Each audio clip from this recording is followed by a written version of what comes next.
बोलिए पंच परमेष्ठी भगवान की जय।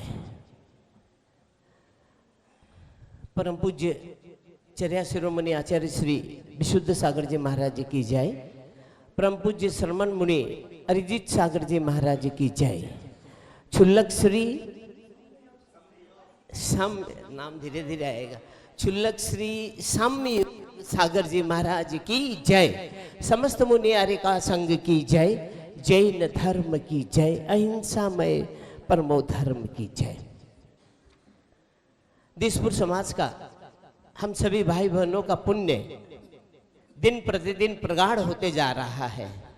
ऐसा संयोग हमें मिला है कि परम पूज्य मुनि श्री अरिजीत सागर जी महाराज दिसपुर की पावन धरा पर विराजमान है। महाराज श्री की विशेषता यह है कि अनुशासन प्रिय है। तो महाराज श्री जहाँ रहते हैं नए आयाम गढ़े चले जाते हैं, कुछ न कुछ नया प्रोग्राम होते रहता है। तो महाराज श्री के प्रति हम अपनी श्रद्धा समर्पण भक्ति प्रस्तुत करते हैं।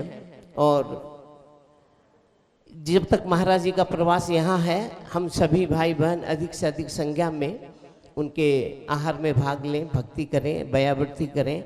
एवं प्रवचन की विशेषता यह है कि जब भी प्रवचन होता है वो सांसारिक बातों से हटकर अलग प्रवचन होता है। इसलिए सुबह शाम दोनों समय प्रवचन होता है। शाम को 7 बजे से प्रवचन की श्रृंखला रखी गई और अभी यहाँ 15-20 मिनट का जो प्रवचन होता है हम सभी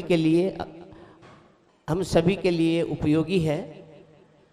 मैं महाराज श्री से प्रार्थना करता हूँ कि वे अपने दिव्य वाणी में हम सभी को संबोधन देने की कृपा करें और हम सभी के जीवन उपयोगी जो भी संबोधन हो, ताकि हम सतत धीरे धीरे संयम प्रवृत्ति को हम धारण करके अपने कल्याण का मार्ग प्रशस्त कर सके। बोले भगवान महावीर स्वामी की जय। परम पूज्य मुनि श्री अरिजीत सागर जी महाराज की जय। समस्त मुनि आर्य का संघ की जय। ओम नमः सिद्धेभ्यः।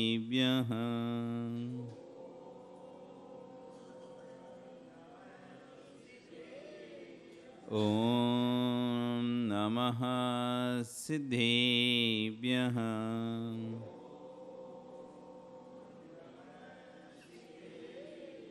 ओम नमः सिद्धेभ्यः।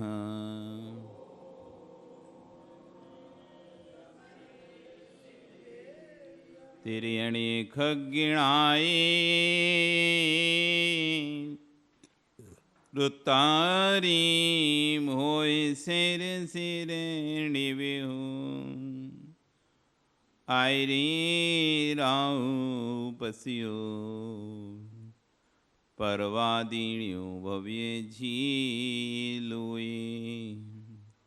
नमो अरिहंताणं नमो सिद्धाणं नमो आयरीयाणं नमो वज्रायाणं नमो लोये सव्विशाहुणं।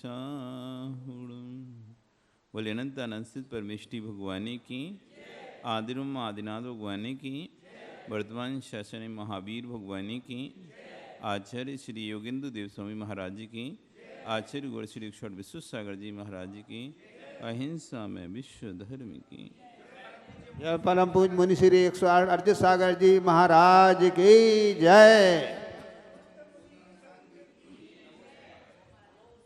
बंधु, वर्तमान शासन ने वर्धमान स्वामी के शासन में तीर्थंकर प्रभु की चरण निश्रा में बैठकर हम सभी जिन देशना का श्रवण कर रहे हैं। थोड़ा पंखा को धीमा कर देना, स्पीड कम कर देंगे। स्पीड कम रखो तो कभी भी चलाओगे तो दिक्कत नहीं होगी। आचार्य भगवान विशुद्ध सागर जी महाराज अपनी सद्ज्ञान देशना में आज विषय को आगे बढ़ाते हुए कह रहे हैं। कल यहाँ पर कह रहे थे कि जितने ही परमात्मा हुए हैं फिर ध्यान रूपी अग्नि पर ही शुद्ध हुए हैं। बिना ध्यान की अग्नि के कोई आत्मा शुद्ध होती नहीं है, इसलिए ध्यान करना चाहिए। अंधा सूर्य कब दिखेगा? आचार्य ने प्रश्न किया, अंधा सूर्य कब देखेगा? लंगड़ा सुमेरु पर्वत कब चढ़ेगा? कब चढ़ेगा? चढ़ ही नहीं पाएगा। अंधा कभी सूर्य देख पाएगा क्या? जैसे लंगड़ा सुमेरु पर्वत नहीं चढ़ेगा, अंधा सूर्य नहीं देखेगा, वैसे ध्यानहीन व्यक्ति को कभी मोक्ष नहीं होगा। जिनको अपना कल्याण करना है जिनको अपना कल्याण करना है, उन्हें ध्यान का अभ्यास करना ही पड़ेगा। बिना ध्यान के अभ्यास के कल्याण नहीं हो सकता। ध्यान ही मोक्ष नहीं जाएगा। ध्यानहीनम न पश्यन्ति जन्मांधम न भास्करम। जिस प्रकार जन्मान सूर्य नहीं देख सकता, उसी प्रकार ध्यानहीन व्यक्ति मुक्तिवल्लभा को प्राप्त नहीं कर सकता। आश्चर्य के अहो भाग्य है हमारा, जो आज अच्छे समय पर ग्रंथ हमको मिल रहे हैं सुनने के लिए। नहीं तो निर्गंत आमना क्रियाकांड में लिप्त हो रही थी। ये तो निर्गंत भी क्रियाकांड में लिप्त हो रहे थे। ये तो अहोभाग्य है कि अभी भी हमारे पास पूर्वाचार्यों के ग्रंथ हैं। नहीं होते वैसे हैं तब इतने क्रियाकांड में लिप्त हो रहे हैं, और नहीं होते तो क्या करते? कोई मंदिर में लिप्त है, कोई मठ में लिप्त है, कोई किसी में है। तो आश्चर्य, इतने सारे ग्रंथ हैं तब भी निर्गंत क्रियाकांड में लिप्त हो रहे हैं। अगर नहीं होते तो फिर क्या होता? आज बड़ा सौभाग्य है कि अच्छे समय पर ग्रंथ मिल गए, नहीं तो ये निर्गंत आमना क्रियाकांड में लिप्त हो रही थी, और जैन दर्शन की जो मुख्य साधना है ध्यान, वो विलुप्त हो रही थी। स्वतः ही जब हम किसी कार्य में लिप्त होंगे, तो ध्यान से दूर होंगे। ध्यान करने के लिए स्वयं को एकांत चाहिए। ध्यान करने के लिए स्वयं को खाली होना चाहिए, तब व्यक्ति ध्यान कर पाएगा। नहीं तो जो कार्य करेगा उसी का ध्यान आएगा पूरी समय। आप छोटा सा भी कार्य आप अपने हाथ में ले लो, फिर आप जब भी आंख बंद करोगे वही कार्य देखिएगा कैसे पूर्ण हो, कैसे पूर्ण हो, कैसे पूर्ण हो, ऐसे में कैसे पूर्ण करूं, यही दिखता है। आप कोई योजना बनाओ, आप एक छोटी सी भी योजना बनाओगे विनोद जी, आप देख लो, फिर जब तक वो योजना पूरी नहीं होगी। मंदिर बन रहा है, यदि आप मंदिर के कार्य में इन्वॉल्व हैं, आप विश्वास रखो आपको सोते समय वही सपना आ रहा है। यदि आप मंदिर के कार्य में इन्वॉल्व हैं कि आप निर्देशन देते हैं कि यहाँ पर ये बनना है, यहाँ पर ये बनना है, ये करना है, वो करना है, तो आप बिल्कुल सोते समय वही दिमाग में आपके चलेगा कि सुबह उठ के मिस्त्री को मुझे ये बताना है कि यहाँ पे ये कल ये कार्य करना है, तुमको यहाँ पर ये व्यवस्था करनी है, ऐसे करना है। तो आचार्य कह रहे हैं कि जैन दर्शन जो मुख्य साधना वो विलुप्त होती जा रही थी, उसको लोग विपස්සना में देख रहे हैं, दूसरी जगह जा रहे हैं। जबकि जैन दर्शन में ध्यान कितनी गहरी साधना है, तो जैन दर्शन में तो क्रियाकांड में लग गए, और दूसरे दर्शनों में जाकर विपස්සना और ध्यान आदि ढूंढ रहे हैं, वहाँ जाकर कर रहे हैं, सेंटरों में जाकर विपස්සना। ओशो का एक व्यक्ति हुआ ओशो, तो बौद्ध दर्शन का विपස්සना, बौद्ध दर्शन में विपස්සना नाम से कि खूब चिल्लाओ, जोर जोर से चिल्लाओ, और जब खूब थक जाओ अब शांत होकर बैठ जाओ, अब ध्यान करो। ये विपස්සना नाम का एक ध्यान है। तो ये चलता है, अभी भी इसके सेंटर हैं कि वहाँ पर जोर जोर से आपको खूब नाचो, खूब गाओ, खूब चिल्लाओ जोर जोर से, और फ्री हो के, मतलब फ्री स्टाइल में नाचो, नाचते रहो, डांस करते रहो, बज रहा होगा, और खूब नाचो। जब थक जाओ अब लेट जाओ, अब बैठ जाओ। अरे ध्यान नहीं है, थकान है। बस उसी को वो लोग समझ ले, जैसे रिलैक्स हो गए ना, रिलैक्स हो गए, चिल्ला लिया, जोर जोर से चिल्ला लिया, जोर जोर से अभी देखते हो आप चलते ना, हा, जोर जोर से हाथ उठाकर हंसो, ऐसे करके हंसो, फ्रस्ट्रेशन निकालो बाहर, जोर जोर से बोलो, एकांत में। तो इसी का नाम उन्होंने ध्यान दे दिया कि आदमी जब थक जाएगा ऑटोमेटिक शांत बैठ जाए। जब थक जाएगा खूब नाचते चिल्लाते तो अपने आप शांत हो जाए, ये विपස්සना हो गई, ये विपස්සना ध्यान हो गया। तो आचार्य कह रहे लोग विपස්සना की ओर देख रहे थे, कोई प्रेक्षा ध्यान की ओर देख रहा है, लेकिन दिगंगत कह रहा है चित्त की एकाग्रता ही ध्यान है। किसी एक विषय पर जब माला फेरने को भी योगेंद्र स्वामी ध्यान नहीं मानते, फिर ध्यान रखना, ये जप, ये चिंतन, ये स्वाध्याय भी ध्यान नहीं है। वह स्वाध्याय है, इसमें विकल्प हैं। ध्यान एकाग्र चिंता निरोधो, चित्त का एकाग्र हो जाना ध्यान है। विव्यार से पंच परमेष्टि का चिंतन करना है ध्यान कहा जाता है। विव्यार से किसी क्षेत्र आदि के विषय में चिंतन करना, कि हम कहीं की यात्रा करके आए और बैठ गए आंख बंद करके और क्षेत्र के बारे में सोच रहे हैं, सम्य शिखर जी, गिरनार, पंचतीर्थ, चंपापुर, पावापुर, भागलपुर आदि की बारे में सोच रहे हैं, ये विव्यार से कह रहे हैं ध्यान कहलाता है। लेकिन ध्यान जो वास्तविक है वो आत्मा के विषय में एकाग्र होने का नाम है, जिससे मोक्ष होता है। इससे मोक्ष नहीं होता, इससे कर्म का क्षय जरूर होता है, लेकिन मोक्ष नहीं हो सकता। इस ध्यान से कर्म का क्षय हो सकता है, लेकिन मोक्ष नहीं हो सकता। आप गैस पर आप चाहो, गैस की अग्नि से आप सोने को तपा लो। गैस की अग्नि जो होती है, गैस की अग्नि पे क्या आप सोने को शुद्ध कर सकते हो क्या? तपा, गरम भले कर लो, उसको गरम हो जाएगा, हार्ड मतलब जो है उसमें उष्णता चली जाएगी, पकड़ने से आपको जल जाओगे। लेकिन आप चाहोगे पिघल जाए, पिघलने के लिए आपको 16 ताप का चाहिए होगा, 1000 वॉट की हीट चाहिए होगी, 2000 वॉट की हीट चाहिए होगी उसमें, तब जाके कहीं वो पिघलेगा। गरम ऐसे हो जाएगा, लोहे भी आप रख दो गरम हो जाएगा, रखे रहो। आपका तवा रोज तो रोटी का गरम होता ही है, लेकिन कभी पिघला क्या आज तक रोटी का तवा है? जबकि लोहा पिघलता किस में? अग्नि में पिघलता है ना, अग्नि से पिघलता है ना लोहा, पिघल कर पानी हो जाता है लोहा। पर आपका तो आज तक तवा पिघल के पानी नहीं हुआ, और मोटा ही और हो गया, उसमें काली किट्टे काली में और जम गई, और मोटा ही हो जाता है, उसकी निकालते रहो बैठे बैठे, लेकिन कभी जलता ही मतलब कभी पिघलता नहीं है। तो आचार्य कह रहे हैं ऐसे ही जो आप जो ध्यान कर रहे हो, वो ध्यान आपके कर्म को पिघलाने वाला ध्यान नहीं है, बस कर्म निर्जरा का है कि हाँ थोड़ी कर्म की निर्जरा हो जाएगी, जैसे थोड़ा गर्म हो जाता है ना, बस गर्म हो जाएगा, लेकिन वो पिघला नहीं पाएगा। वो मोक्ष को देने वाला ध्यान नहीं है। विव्यार नैसे पंचपेष्टि देह है, निश्चय नैसे निज आत्मा ही देह है। हे श्राप को, तुम भगवान की पूजा के लिए भी जाओ तो कारुष्यर पूर्वक 9 बार नौका पढ़ लेना, वह तुम्हारी तपस्या है। कारुष्यर का तात्पर्य क्या हुआ? जब आप लोग पढ़ा करते थे तब आपको अध्यापक एक बात सिखाई थी, आपको याद है नहीं है, पर मुझे याद है। अध्यापक सिखा रहे थे, बालक को सुनो, राष्ट्र ज्ञान प्रारंभ हो, जहाँ चल रहे हो वहीं खड़े हो जाना।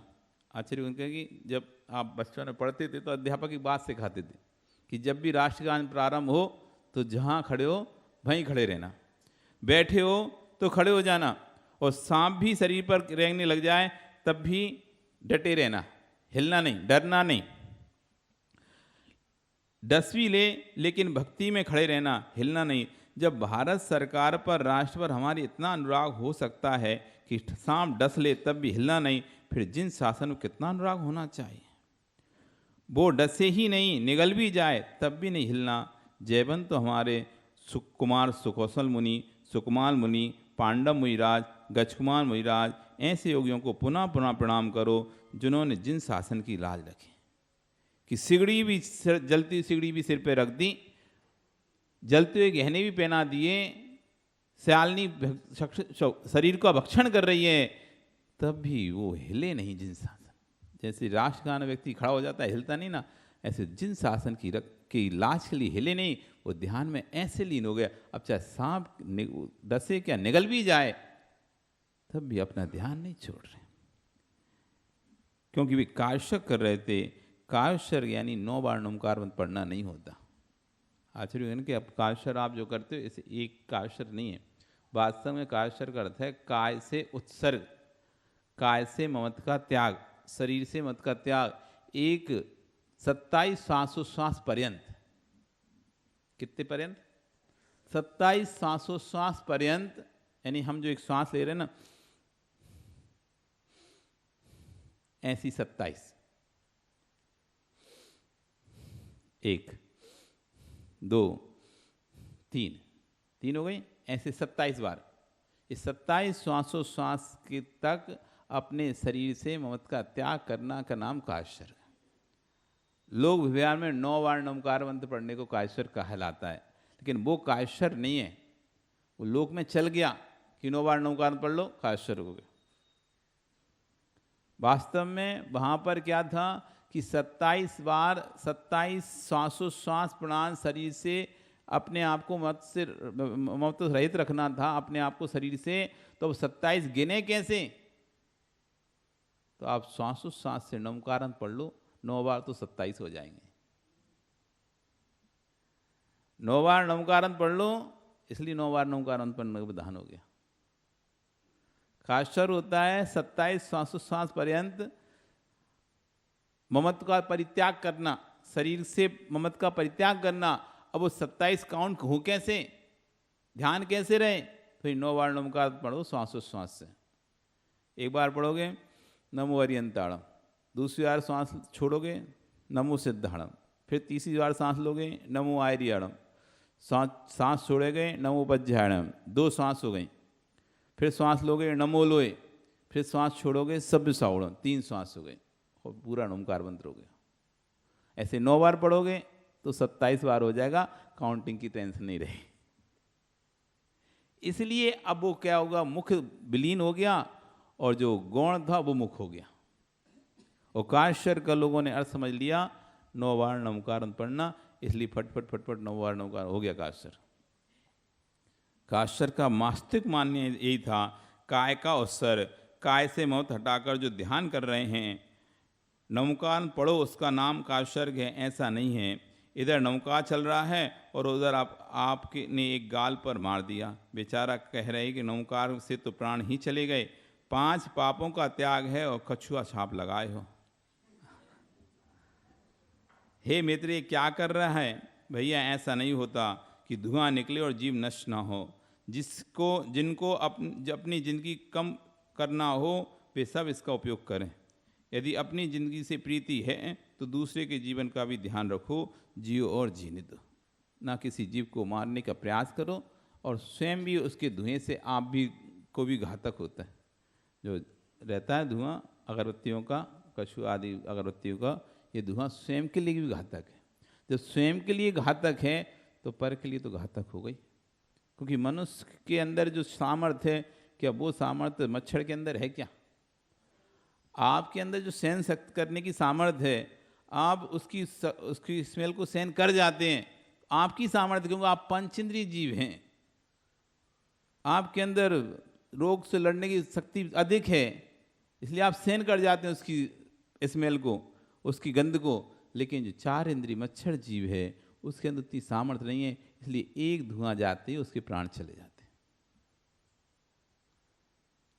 एक धुएं का कारण से उसके प्राण चले जाते हैं। अपन को लगता है नहीं इसको क्या ही होगा, धुएं से क्या होता है? धुएं से कुछ नहीं होता, धुएं से ही प्राण दम घुटता है।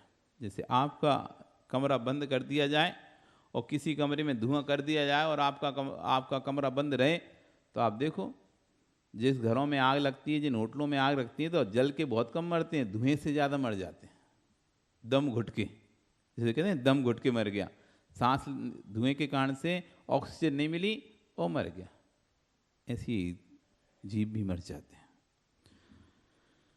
इसलिए आचार्य कह रहे हैं कि भैया ऐसी पता चला कि आप सामयिक करने बैठे, 5 पापों का त्याग कर दिया और कछुआ अगरबत्ती लगा कर बैठ गए। अब बताओ उसमें हिंसा होगी तो आपका सामयिक में 5 पाप का ताप कैसे कहला गया? कैसे कहलाएगा?